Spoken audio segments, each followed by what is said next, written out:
बघण्यापेक्षा रसावतर आणि भजन बघायला नक्कीच आवडतं. पण पुष्पा बघायला जरी आवडत नसला तर दाढी बिडी वाढवते पुष्पा तरी वाढत नाही. आधी दाढी पांढरी आहे त्याची काळी आहे आणि या देशामध्ये पांढऱ्या दाढीला सध्या महत्व आहे.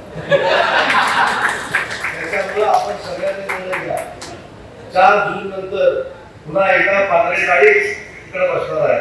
त्याच्यामुळे इथं भूत आम्हाला बळी करू नका. इथं काही चालत नाही, कोणाचं काही चालत नाही. काही लोक तुतारे वाजवतील, काही लोक मशाल घेऊन धावतील, काही लोक अजून काय करतील, काही परिणाम होण्याचा नाही. नरेंद्र मोदी साहेब देशाचे पंतप्रधान होणार आहेत ही काळ्या दगडावरची लेख आहे. आज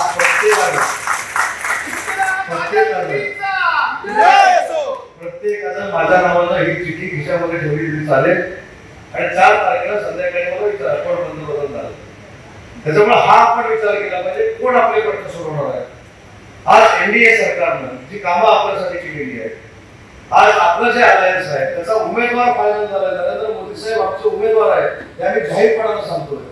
पण जे खासदार आपली उमेदवारी जाहीर झाली म्हणून सांगतायत त्यांना कधीतरी विचारा तुमचा पंतप्रधानपदाचा उमेदवार कोण आहे. जे होते ते मोदी साहेबांबरोबर गेले, आता राहिले कोण. त्याच्यामुळं मृगजळाच्या मागे धावू नका.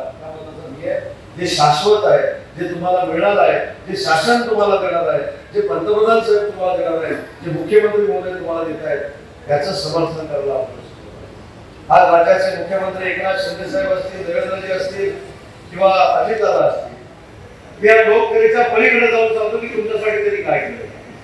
आजपर्यंत असा नियम होता की महात्मा फुलेची आरोग्यदायी योजना आहे 3 लाखाचा विमा आम्ही काढायचो.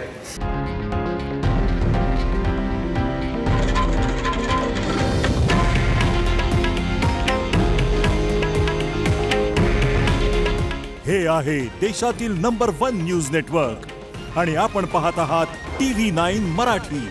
काळजी तुमची, हित महाराष्ट्राचं.